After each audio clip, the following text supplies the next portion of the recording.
Cultural unfamiliarity creates specific vulnerabilities when purchasing ethnic foods that deserve frank discussion. When you're buying foods from culinary traditions you don't know well, how do you assess quality, freshness, or safety?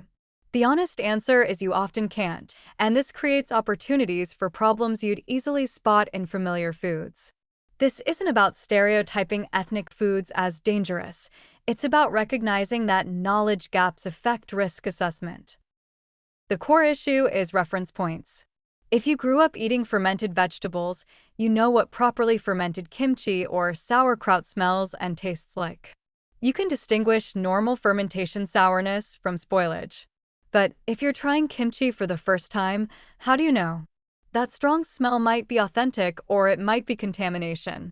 You're trusting the seller or the label completely because you have no internal reference. This same dynamic applies across food categories. If you don't know what good tahini tastes like, how do you recognize rancid tahini? If you've never had authentic Mexican queso fresco, how do you know if what you're buying is properly made? Accepting off flavors as authentic is a real problem. Sometimes things taste unusual because they're genuinely from different culinary traditions.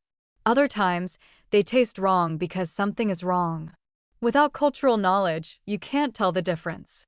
This vulnerability exists for all consumers exploring unfamiliar cuisines, and it's worth acknowledging honestly.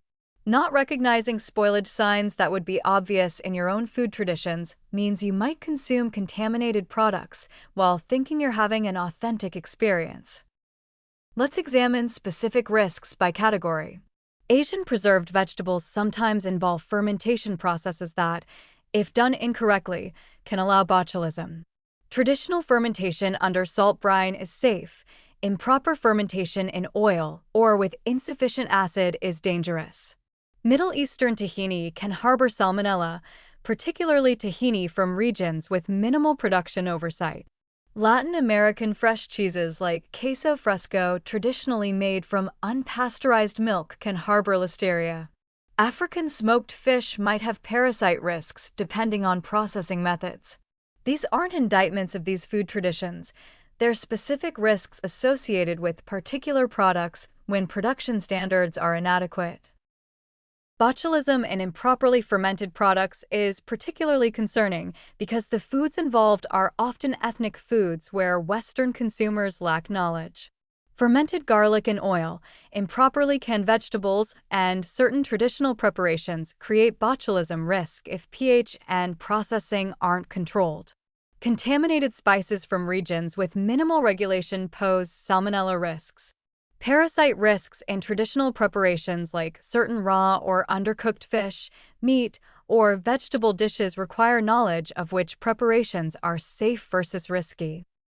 Building cultural food safety literacy means learning from reliable sources. Don't just trust random internet posts. Seek information from people actually from these cultures who understand traditional safety practices. Find trustworthy vendors in ethnic markets who can answer questions and have good reputations in their communities. Understand which traditional preservation methods are safe: proper salt brining, adequate acid fermentation, thorough smoking, versus which methods require modern knowledge to execute safely. The balance is respecting and enjoying diverse cuisines while being appropriately cautious about safety. This isn't about avoiding ethnic foods. I'd argue ethnic cuisines offer incredible variety and often healthier options than standard Western processed foods. It's about recognizing knowledge gaps and addressing them thoughtfully. When trying unfamiliar foods, start with products from reputable producers who follow safety regulations. Learn about the cuisine from authentic sources. Ask questions without embarrassment.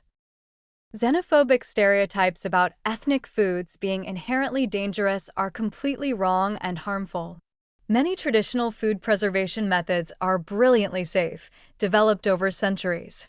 The risks come from commercial products that cut corners, from production in areas with inadequate oversight, or from consumers lacking knowledge to assess quality.